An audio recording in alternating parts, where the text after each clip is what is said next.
تاسو له SBS پښتو سره یاست. د افغانستان کرکټ ملي لوبډلې په آیرلند کې د کوربه لوبډلې پر وړاندې د 5 ورځنیو سیالیو لړۍ د 4-0 په بریا پای ته ورسوله. هغه بریا چې افغان لوبډلې ته په آیرلند کې د یوې مهمې لاستهراوړنې ترڅنګ د نوي لوبډل مشر رحمت شاه د لوبډل مشرۍ لپاره هم بریالي پیل ورکړ.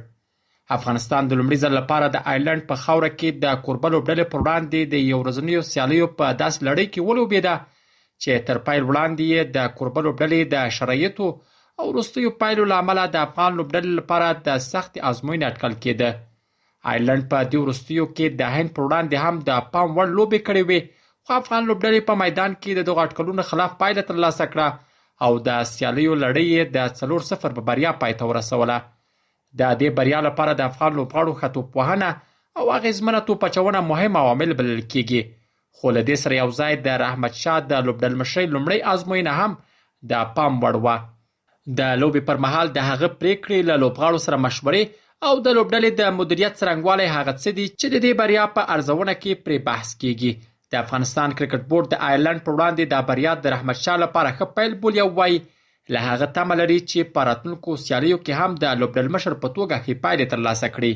ملي لوبډلې په ټوله کې ډېرې ښې سیالۍ ترسره کړې.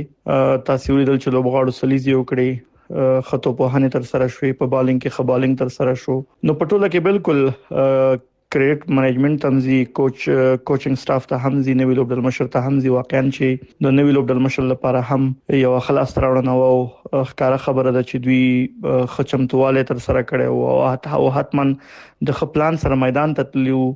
اماغه چې وتوانه د آیرلند ته په خپل کنډیشن کې په خپل میدانونو باندې ماته ورکړو، سیریز ټول لوبې تر وګټلې.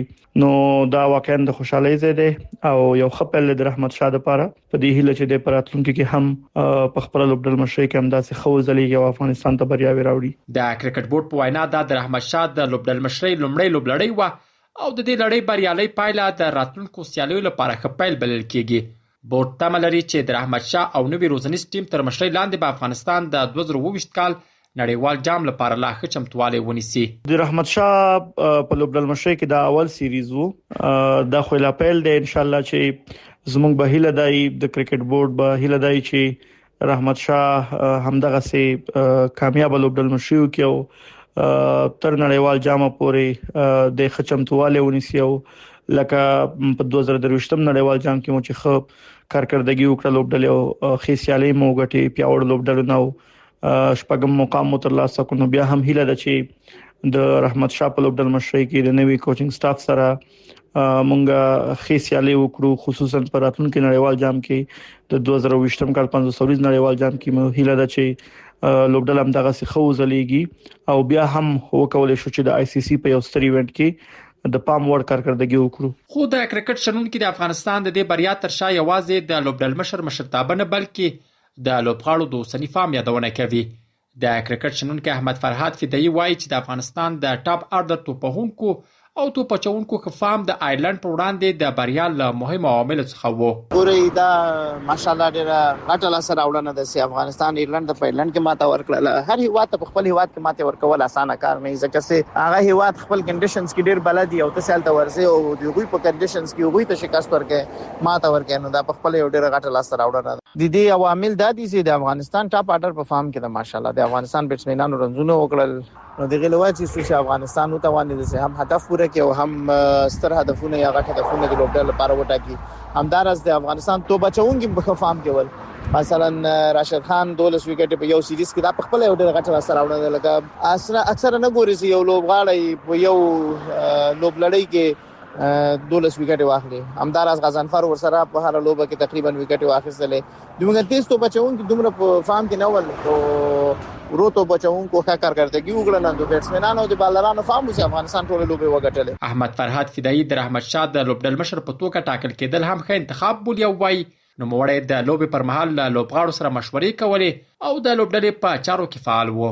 زه فکر کوم چې رحمت شاه دی لوبډل مشر په صفت باندې یو ښه ټاکنه ده. الله دې وکړي چې نور بریاوي هم افغانستان ته راوړي. د افغانستان لوبډله د ایرلند په خلاف څنګه وځلېدله دا ښکاري چې ان شاء الله که په دغه فارم سره دوی مخ ته ولاړ شي په نړیوال جام کې هم خلاص راوړنی ولري. الله دې وکړي چې د 2023 کال د نړیوال جام په څیر دا ځل نور هم افغانستان لوبډله پیاوړي وبريخي او خېل سره راوړنې ولري. د آیرلند پر وړاندې د افغانستان د بریا په دې سیالیو کې د لوبډل مشر د رول په اړه د کرکټ بورډ او شنونکو ارزونه داسې مهال دي چې افغانستان تر دې وروسته د 2022 کال نړیوال جام ته هم سترګې په لار دی.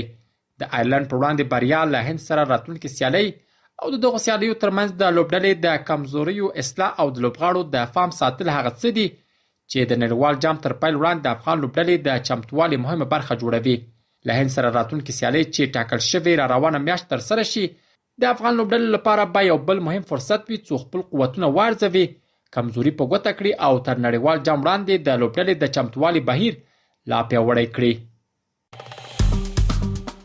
SBS پښتو په فیسبوک کې تعقیب کړئ، مطالب یې خوښ کړئ، نظر ورکړئ او له نورو سره شریک کړئ.